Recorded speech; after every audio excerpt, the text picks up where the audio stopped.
Bienvenue dans Ramadan Naissance, la série du podcast Coran de ton cœur qui t'accompagne avec douceur pendant les jours bénis de Ramadan.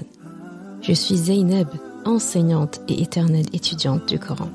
Chaque jour de ce mois béni, du lundi au vendredi, prépare-toi à voyager à travers les histoires de ton Coran, à la recherche de belles leçons de vie pour toi et tes proches. Ramadan Naissance. Parce que chaque Ramadan est censé être ta renaissance et chaque Ramadan est censé être ta station d'essence. Bismillahirrahmanirrahim.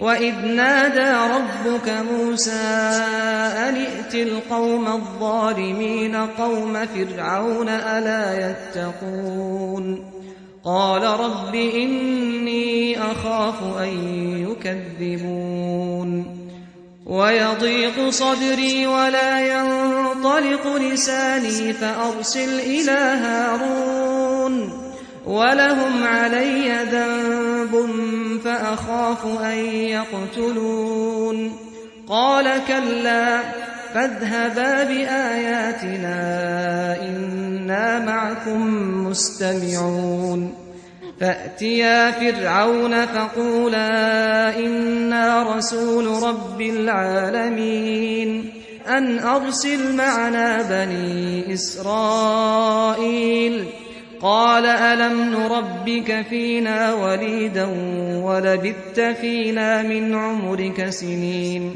وفعلت فعلتك التي فعلت وأنت من الكافرين قال فعلتها إذا وأنا من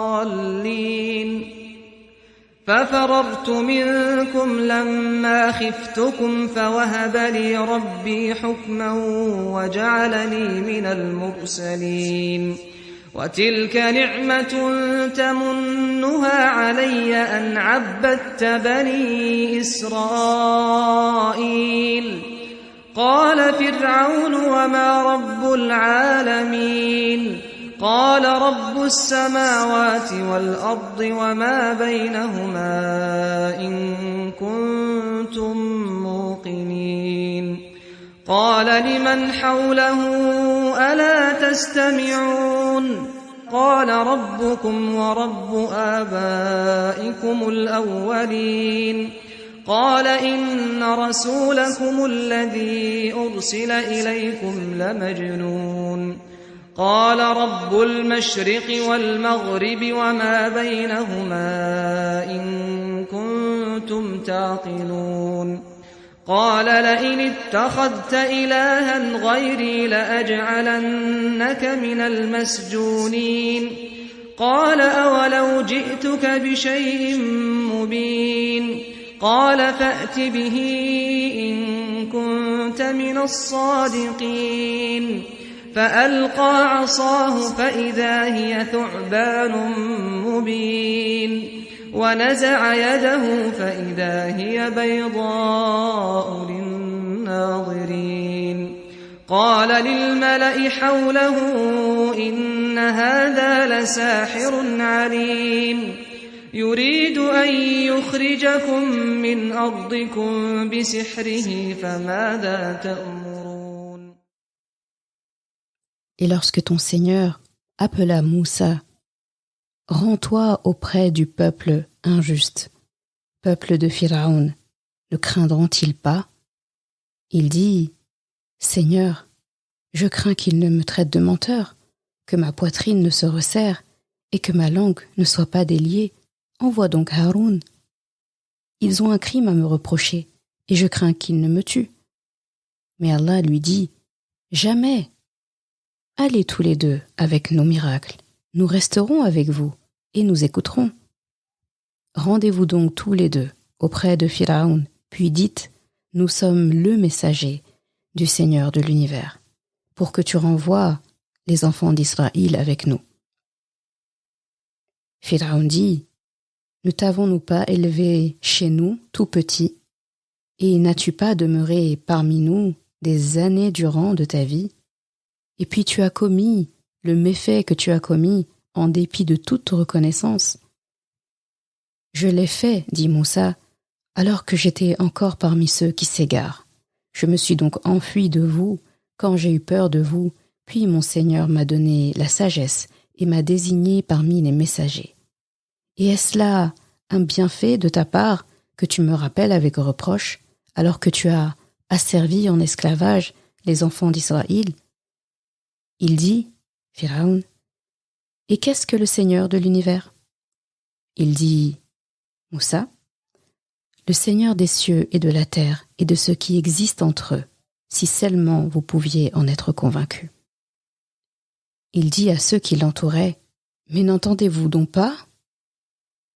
Il dit, Moussa, votre Seigneur est le Seigneur de vos plus anciens ancêtres. Il dit, Pharaon, vraiment, votre messager qui vous a été envoyé est un fou. Il dit, Moussa, le Seigneur du levant et du couchant et de ce qui est entre les deux, si seulement vous compreniez. Il dit, si tu adoptes une autre divinité que moi, je te mettrai parmi les prisonniers. Il dit, Moussa, et même si je t'apportais une preuve évidente? Il dit, Pharaon, apporte-la si tu es du nombre des véridiques. Il jeta donc son bâton, et le voilà devenu un serpent manifeste. Et il tira sa main de sa poche, et voilà qu'elle était blanche, étincelante, à ceux qui regardaient. Pharaon dit aux notables autour de lui, « Voilà en vérité un magicien savant. Il veut par sa magie vous expulser de votre terre. Que me conseillez-vous » Sourate Ash-Shu'ara, versets 10 à 35. Tu viens d'écouter un débat des plus merveilleux entre Moussa alayhi salam et Pharaon. Si je pouvais, je te ferais écouter tous les passages du Coran où il y a un débat entre Moussa alayhi salam et Pharaon. Parce que si tu veux apprendre comment débattre, comment discuter, comment argumenter, c'est l'endroit où il faut être. Les conversations entre Moussa et Pharaon dans le Coran sont des pépites vivantes. Notre histoire d'aujourd'hui et nos leçons d'aujourd'hui vont donc se concentrer sur tous ces conseils que Moussa alayhi salam nous donne à travers sa rhétorique et sa manière de s'adresser à Pharaon. Mais avant d'aller parler à Pharaon, je t'ai laissé un petit passage où Moussa alayhi salam, lorsqu'Allah subhanahu wa ta'ala lui donne cette mission d'aller directement vers Pharaon, pas vers ses ministres, pas vers ses envoyés, directement vers le roi en fait, le chef d'État qui a plein de choses à lui reprocher, d'aller directement vers lui pour parler. On a un Moussa alayhi salam inquiet. Inquiet d'abord parce que il a peur qu'on le traite de menteur. Il a peur qu'on mente au sujet d'Allah au moment où il va parler d'Allah. Et ça, il dit clairement à Allah que ça risque de le mettre hors de lui. Donc il a peur de la colère. Et s'il entre dans une colère, il perdrait le contrôle, il perdrait ses mots et il bégayerait. Et il dit, en plus, j'ai tué quelqu'un, c'est pour ça que j'ai fui la ville. Après tant d'années, quand je reviendrai, je vais tout simplement raviver ça, cet arrêt de mort, et dès que je franchis le pas du pays, du palais, on risque de m'appliquer la sentence qu'on aurait dû m'appliquer jadis et me tuer tout simplement. Et Allah subhanahu wa ta'ala, dans sa grandeur, chaque fois qu'il parle à Moussa, si tu regardes bien dans le Coran, il est toujours en train de le rassurer. Il est toujours en train de le calmer. Si tu veux voir une démonstration de gérer ses émotions, de contrôler ses émotions, de ne pas les taire, mais d'apprendre à jongler avec elles, eh bien, là, il faut que tu étudies et il faut que tu te concentres sur les discussions entre Allah subhanahu wa ta'ala et Moussa alayhi salam. Parce qu'il y a de très grandes leçons de maîtrise de soi qui sont enseignées par Allah à Moussa alayhi salam. Et que répond Allah? Pas de panique, faut pas s'inquiéter. Déjà, vous êtes 2 messagers. J'envoie Haroun avec toi, d'accord? Et pour montrer à quel point il faut être uni, à quel point Moussa alayhi salam n'a rien à craindre, quand il parle de Moussa et Haroun alayhi salam qui sont envoyés, il emploie, si tu regardes le mot en arabe, Rasoul, le messager, alors qu'ils sont deux. Allah subhanahu wa ta'ala dit « Allez voir Pharaon et dites-lui, nous sommes le messager », comme pour dire que on est unis en fait, on dit la même chose. On n'est qu'une personne en réalité, lorsqu'il s'agit de parler d'Allah. Donc Allah lui dit, déjà vous êtes deux. Ensuite vous partez avec mes miracles, les miracles que Allah subhanahu wa ta'ala donne à Moussa alayhi salam et tous les signes qu'il va lui donner. Et on connaît aussi les 9 plaies d'Égypte. Donc il part avec des miracles d'Allah subhanahu wa ta'ala. Donc déjà 2 raisons de ne pas s'inquiéter. Et en plus, et de surcroît, et la chose la plus importante, il dit « Je suis avec vous et j'écoute attentivement ». C'est tellement beau. Allah subhanahu wa ta'ala lui dit « Le premier auditoire de ce débat, ce sera moi ». Et ça nous donne un petit peu une leçon à nous-mêmes. Si Allah dit qu'il écoute, ça veut dire quoi en fait? Que nous, on a intérêt d'écouter aussi. Donc écoutons attentivement. Et Allah leur dit exactement qu'est-ce qu'ils doivent dire. Il dit « Allez voir Pharaon et dites-lui ». Et juste après, il y a directement la réponse de Pharaon. Comme pour nous signifier qu'Allah subhanahu wa ta'ala a parlé pour Moussa alayhi salam et Haroun alayhi salam. Et qu'est-ce qu'on apprend de ce débat? Le sujet principal avec lequel Moussa alayhi salam et son frère viennent, c'est 2 informations importantes qu'Allah subhanahu wa ta'ala leur insuffle de dire, c'est que ils sont le messager du Rabb al-Alamin, donc traduit entre guillemets par le Seigneur de l'univers, donc Rabb, tu connais la définition maintenant, Rabb al-Alamin. Et la deuxième information, donc la première information, c'est l'information de l'unicité d'Allah, que c'est lui le maître incontesté des univers et non Pharaon qui se déclarait comme étant cette personne. Et deuxième information, il faut libérer le peuple d'Israël. Donc 2 informations importantes. Et donc Moussa alayhi salam, pendant tout le débat, va s'accrocher à ces 2 informations-là. Et Pharaon, qu'est-ce qu'il dit en tout premier? Donc on lui ramène ces 2 informations. Nous sommes les messagers d'Allah. Et nous venons pour que les enfants d'Israël soient libérés. Pharaon devrait répondre à ça. On s'attend à ce qu'ils disent non, c'est moi, le Rabb, al-Alamin déjà. Et de 2, je les libérerai pas. Ce sont mes esclaves. Mais il dit quelque chose qui n'a absolument rien à voir. Il regarde Moussa alayhi salam et il lui dit « On t'a pas élevé chez nous, toi? Depuis que t'étais bébé, là? Depuis que t'étais tout petit ?» Là, on a presque envie de dire, en parlant à Moussa alayhi salam d'une époque où il n'était pas maître de ses actions, donc un enfant, il essaie de l'humilier devant tout le monde. Et en plus, il faut se dire qu'il y a tout le monde, c'est la cour, c'est le palais, donc il y a les ministres, il y a les servants, il y a les dignitaires, il y a toutes les personnes importantes sont là. Et Pharaon qui essaie de le ridiculiser, genre on t'a connu quand t'étais bébé, hein. Et il dit, et quelque part il se gonfle un petit peu, on t'a élevé. Et t'es resté des années auprès de nous, t'es devenu un prince, t'as tout appris chez nous. Et autre chose, il y a quelque chose que t'as fait, hein. La chose que t'as fait, hein, et du coup qui t'a fait rentrer parmi les kafirs, parce qu'en plus il l'appelle kafir. Qu'est-ce que t'as à dire de ça? Et même là, il nomme pas cette chose, comme pour dire à Moussa, je sais ce que t'as fait. Toi et moi, on sait ce que t'as fait, t'as tué un homme. Donc, déjà on t'a élevé chez nous, depuis que t'étais bébé, t'as grandi dans ce palais, t'as tué quelqu'un, et tu parles. Et Moussa alayhi salam ne se laisse pas déstabiliser. Il a fait exactement le contraire que beaucoup font comme erreur, c'est se justifier. C'est dire, non, je me suis trompé, oui, d'accord, tu m'as bien, c'est vrai, tu m'as élevé, etc., mais c'est pas une raison. Et puis commencer à justifier pourquoi est-ce que, malgré qu'il l'a élevé, malgré qu'il lui a fait des faveurs, etc., c'est compliqué quand on se justifie de repartir vers son argument de base. Donc Moussa alayhi salam ne s'est pas justifié. Il a répondu à la question de Pharaon directement, sans se précipiter, sans bégayer, en disant juste la vérité. Il lui répond, oui, je l'ai fait, effectivement. Et là aussi, il fait comme Pharaon. Il ne dit pas, je l'ai tué. Pharaon n'a pas employé le crime qui a été commis. Moussa alayhi salam a fait pareil. Et il faut se rappeler qu'il y a plusieurs personnes qui assistent. Donc Moussa alayhi salam ne va pas se mouiller tout seul, ne va pas se tirer une balle dans les jambes, alors que Pharaon ne l'a pas accusé directement d'un crime en particulier. Donc il dit, oui, je l'ai fait. Je vois très bien de quoi tu parles. Oui, je l'ai fait. Mais quand je l'ai fait, je n'étais pas celui que j'étais aujourd'hui. Je me suis trompé.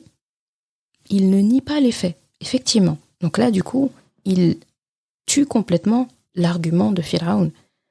Il lui montre que si tu cherchais à m'attaquer avec ça, avec ta phrase hors sujet déjà, ça marche pas. Et là, il recentre doucement le sujet vers le sujet de départ. Qu'il y a un Rabb dont il est le messager et qu'il y a un peuple à libérer de la servitude. Donc qu'est-ce qu'il dit ensuite ? Il dit, et à la suite de ça, de ce que j'ai fait, je me suis enfui parce que j'avais peur de vous. Donc là aussi, il dit les choses. Il fait face à ses émotions. La peur. Effectivement, à ce moment-là, j'ai eu peur, je suis parti. Ouais. Oui, j'ai tué un homme. Oui, je suis parti. Oui, j'avais peur. Mais entre-temps, Allah m'a donné la sagesse et il a fait de moi son messager. Dès lors que il a fait de moi ça, eh bien, là, c'est une manière de dire, il n'a même pas eu besoin de le dire, là, si je suis devant vous, c'est que j'ai plus peur de vous. Parce que Pharaon et Moussa se connaissent bien. Pharaon sait que Moussa n'aime pas parler en public, il sait que Moussa bégaye, il sait que Moussa peut, s'il s'énerve, et en plus la force physique qu'il a, il peut s'emporter, toujours dans la bonne cause, bien sûr, parce qu'il combat l'injustice qu'il déteste au plus profond de lui-même.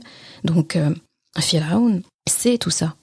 Sauf que là, ça ne marche pas parce qu'il a un Moussa qui parle calmement, il a un Moussa qui ne sort pas de ses gonds et qui ne se laisse pas déstabiliser par les arguments. Et là, si tu as remarqué, Moussa alayhi salam est reparti vers un de ses sujets, un de ses deux focus. Il a dit, Allah a fait de moi un messager. Donc il a nommé Allah, il est revenu sur son sujet de base, il a nommé Allah et il a nommé donc ce qu'il est, un messager. Donc là, déjà, il marque un point. Et après, il revient sur le deuxième argument de Pharaon. Donc il utilise le premier argument de Pharaon pour revenir sur son premier argument à lui, et il utilise le deuxième argument de Pharaon pour revenir sur son deuxième argument à lui. Donc le deuxième argument de Pharaon, c'était que, enfin, il fait même l'inverse, en fait. Il les échange, en fait. Le deuxième argument de Pharaon, c'est le premier argument de Moussa. Donc, qu'est-ce qu'il dit ensuite ? Il lui dit, et puis, du coup, est-ce que c'est un bienfait de ta part, c'est-à-dire le fait de m'avoir élevé, c'est ça que tu es en train de remettre sur le tapis, de me reprocher quelque part ? Quelque part, Moussa alayhi salam, en plus, il parle de ni'ama. Donc là, il admet. Donc il fait preuve de générosité, de reconnaissance. Alors que Pharaon l'a accusé de ne pas être reconnaissant. Il lui dit, en gros, merci, c'est bien, tu m'as élevé, c'était une bonne chose, tu m'as accueilli dans ton palais, c'est bien. Mais genre, tu utilises ça pour justifier, toi, à côté, le fait que tu as asservi tout un peuple à l'esclavage. Genre, c'est pas deux poids, deux mesures, là. Le fait que tu m'aies élevé ne compense pas tous les autres crimes que tu as faits. Donc là encore, il a réussi à ramener dans le débat la servitude et le peuple de Banu Israël qui est en esclavage. Donc Moussa alayhi salam est parti de Pharaon qui lui reprochait d'avoir tué quelqu'un pour revenir sur le sujet. D'accord, j'ai tué quelqu'un, mais entre-temps, je me suis enfui et je suis devenu un messager, le messager d'un Rabb. Donc là, il revient sur son sujet. Et ensuite, qu'est-ce qu'il dit ? D'accord, ouais, tu m'as élevé, merci bien. Mais du coup, toi, à côté, t'as servi un peuple, en fait. Donc, t'as peut-être fait une bonne chose dans ta vie, mais t'as fait plein d'ignominies, en fait, à côté qui ne peuvent pas être compensées par ça. Donc, il revient sur le sujet de l'esclavage. Et Pharaon, du coup, ces deux cartouches sont tombées. Donc, ces deux hors-sujets ont été terrassés par Moussa alayhi salam, qui ne s'est encore une fois pas justifié. Il a juste recentré le débat, il a répondu à ce qu'on lui a demandé et il est vite revenu vers le sujet de base avec en plus les arguments de l'autre. Là, c'était un coup de maître. Et après, tu vas avoir un enchaînement de qala, qala, qala, qala. Il dit. Et à chaque fois, bien sûr, ça s'alterne. Un verset, c'est Moussa, un verset, c'est Firaun, un verset, c'est Moussa, un verset, c'est Firaun. Et l'enchaînement est vraiment impressionnant. Tu verras que si tu coupes toutes les phrases de Firaun, eh bien, tu vois que les phrases de Moussa qui restent sont logiques. C'est comme si c'était une phrase, en fait, qui continue. Si tu prends les paroles de Firaun, donc Firaun, il commence par, quand il voit qu'il a perdu son débat, il se ridiculise, et attention, pendant ce temps, il y a tout l'auditoire qui écoute. Il y a tout le palais de Firaun, toute sa cour là, qui est en train d'assister à leur roi injuste, qu'il n'aime peut-être même pas forcément, parce qu'il a été un grand tyran pour Banu Israël, mais il a aussi été un tyran pour son propre peuple, à commencer par son épouse.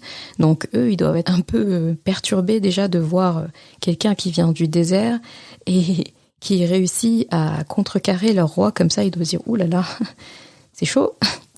Donc eux, ils assistent à ça. Donc Firaun, il essaie tout de suite de reprendre un peu la main et il dit « Ok, et c'est qui le Seigneur de l'univers ?» Là, il revient. Donc là, il montre encore une fois qu'il commence déjà à perdre le débat parce que de lui-même, il repart vers ce que Moussa alayhi salam a dit et il demande « Et c'est qui Rabbul Alamin ?» Dis-moi en plus.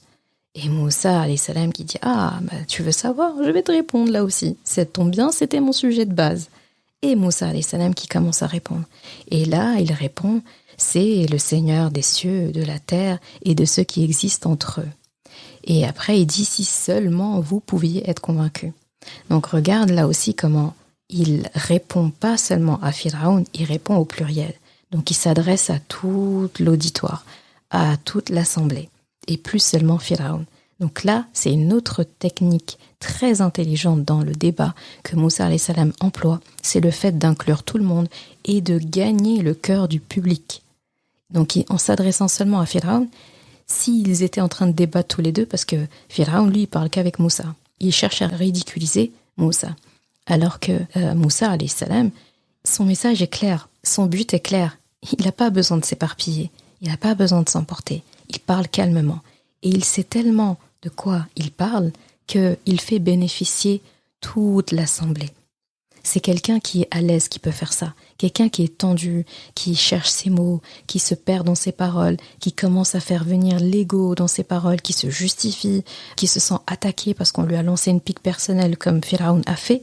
Eh bien, il n'a pas assez de ressources, il n'a pas assez d'énergie pour penser à tout ce qu'il y a autour de lui. Il se concentre que sur son interlocuteur et il exclut les autres. Et le public tend vers celui qui l'inclut.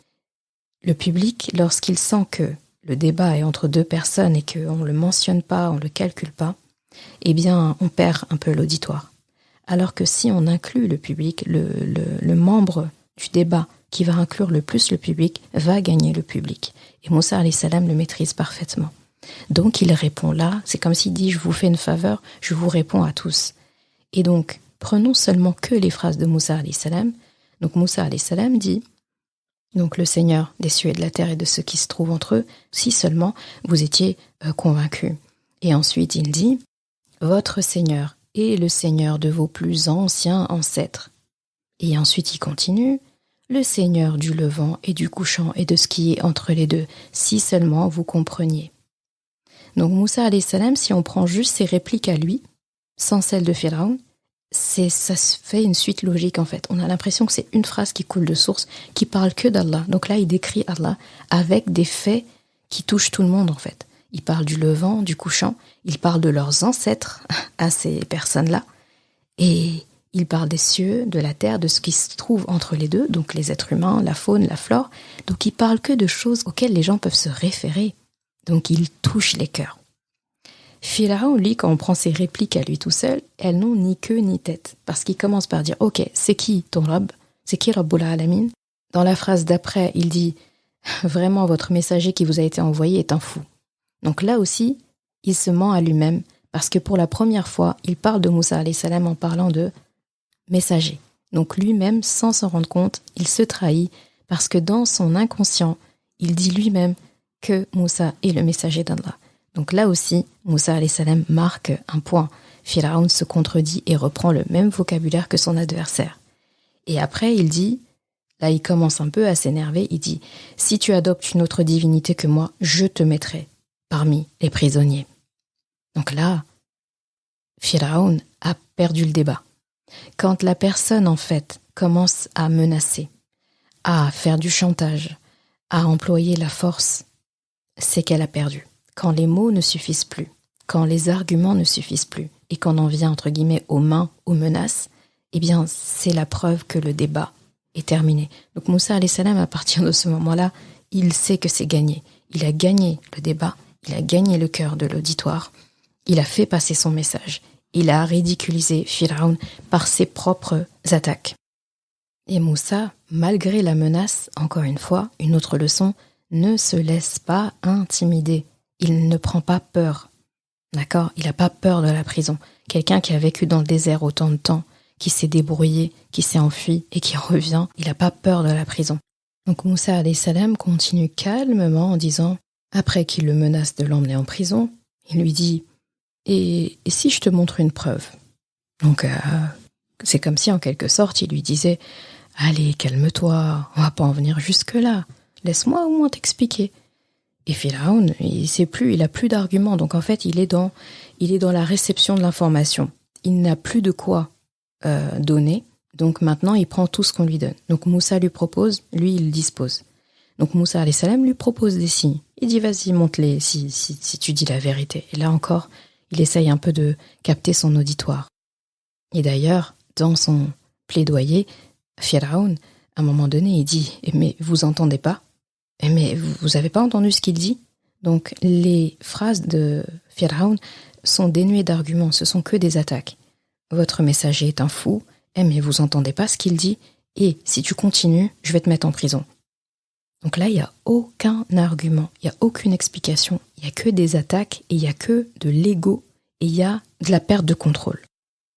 Et après que Moussa alayhi salam ait montré ses signes, et donc le bâton qui s'est transformé en serpent, sa main qui est devenue toute blanche, lorsqu'il la sort de sa poche blanche éclatante, eh bien là aussi, il faut se dire que l'auditoire a été déjà impressionné par ce qu'il entend, impressionné par ce qu'il voit, ça fait beaucoup. Et c'est très beau parce que ça renvoie à ce qu'Allah subhanahu wa ta'ala dit « Je suis avec vous et j'écoute ». D'accord ? Et dans Surat Taha, il dit « Je suis avec vous deux, j'écoute et je regarde ». Donc c'est très beau. Allah subhanahu wa ta'ala qui écoute et qui regarde et qui fait de sorte que les autres écoutent ce qu'il veut qu'il écoute et voient ce qu'Allah veut qu'il voit. Parce que Moussa alayhi salam est parti avec le message d'Allah, est parti pour Allah, donc Allah subhanahu wa ta'ala a rempli sa promesse en disant « Je suis avec toi, ne t'inquiète pas. Je parlerai pour toi, je te dirai quoi faire. Je suis derrière toi. I have your back, comme on dirait en anglais. J'assure tes arrières, ne t'inquiète pas. » Et bien là, c'est réussi avec brio. Et là, on se dit, ah, c'est Moussa alayhi salam qui avait peur d'aller seul. C'est Moussa alayhi salam qui avait peur de bégayer. C'est Moussa alayhi salam qui avait peur d'être traité de menteur ou peur qu'on le tue.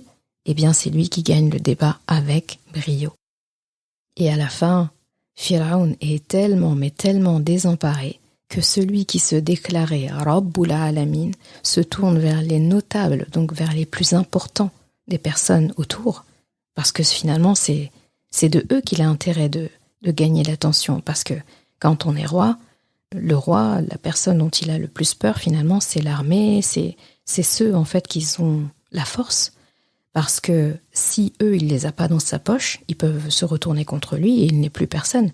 Donc du coup, il se tourne vers eux en disant « C'est un grand magicien. Hein. » Donc là, il le traite de magicien maintenant. C'est un grand magicien. Et c'est un sorcier, c'est un magicien, et en fait, avec sa magie-là, il essaie de vous faire sortir de chez vous, en fait. Il essaie de vous faire quitter la ville. Et après, il dit « Et vous, qu'est-ce que vous recommandez ?» Là, il a atteint le plus bas du ridicule, en fait. Celui qui ne demandait l'avis de personne, qui se déclare Rabbul Alamin, qui dit qu'il est l'autorité, que c'est son peuple, son pays. Là, il parle il veut vous chasser de vos terres. Là, tout d'un coup, ça devient les terres de tout le monde. Et il leur demande conseil. On n'a jamais vu Pharaon demander conseil à qui que ce soit dans tout le Coran, sauf là. Là, il a montré définitivement qu'il a perdu le débat. Je crois que ce passage était éloquent de lui-même. D'ailleurs, cet épisode est beaucoup plus long que ce que j'avais prévu. Mais du coup, on va parler des leçons. Les leçons que je veux que tu emportes avec toi pour ce jour de Ramadan. Parce que tu seras amené, tôt ou tard, peut-être ça a déjà été le cas, on a tous été confrontés à ça, à débattre, à devoir répondre à la polémique, à débattre avec des personnes parfois ignorantes, des personnes qui veulent nous humilier, des personnes qui veulent gagner à tout prix. Eh bien, il faut connaître les codes du débat. Ce n'est pas pour ne pas perdre, mais c'est pour ne pas manquer une occasion de faire briller la vérité d'Allah subhanahu wa ta'ala. Quelle que soit la situation, toujours rétablir la vérité. La leçon numéro 1, c'est de laisser parler Allah pour toi. Et pour ça, il faut lui faire confiance. Il faut s'en remettre à lui, rien qu'à lui, et se tenir à notre message. En gros, ton plaidoyer ne doit être pour rien d'autre que pour plaire à Allah. Ensuite, il te faudra poser des arguments clairs dès le départ, 2 ou 3 maximum. Regarde Moussa alayhi salam. Pour pouvoir rester focus et pour pouvoir régulièrement recentrer le débat vers le sujet principal, eh bien, il ne faut pas qu'il y ait trop d'arguments. Si tu viens avec 10 arguments, ça va être 10 arguments qu'il faudra tenir et 10 arguments qu'on va chercher à te faire réfuter. Ça fait beaucoup. Donc 2 ou 3 maximum pour gagner en clarté. Ensuite, il faudra absolument tout faire pour rester fermement accroché à ces 2-3 arguments maximum, quoi qu'il t'en coûte. Et si la personne s'éloigne de ce sujet, te lance des piques personnelles, comme Pharaon a essayé de faire, ne te laisse pas atteindre. Fais de sorte de toujours revenir à ces sujets de départ. Ensuite, une autre leçon, c'est de garder ton sang-froid.